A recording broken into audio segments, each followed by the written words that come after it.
This is such an interesting front cover and I don't really know where to start. So she's mentioned how this album is about all the things that she faced behind the scenes at the Eras tour. And I'm going to start on this note. To enter this era, she was walking through the door on the last show of the Eras tour. And this door symbolises this new era. And where did this door lead?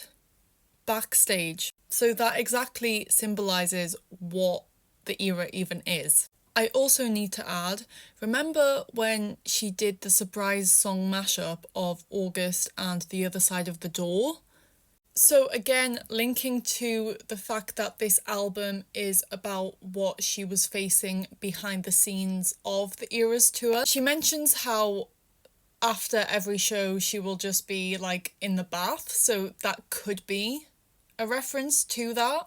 I knew that this was making me think of something else, and that is obviously in the Look What You Made Me Do music video.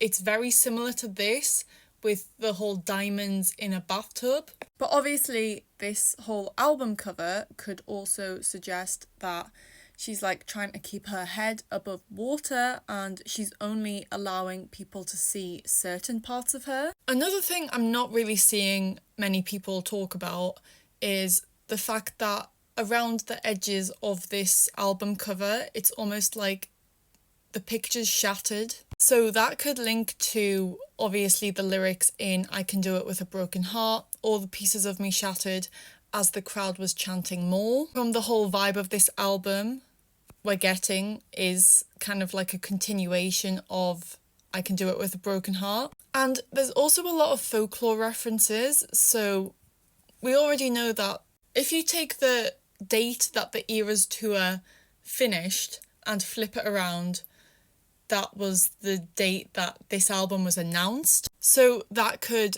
represent a mirror ball, but also there's lyrics in Mirror Ball, drunk as they watch my shattered edges glisten.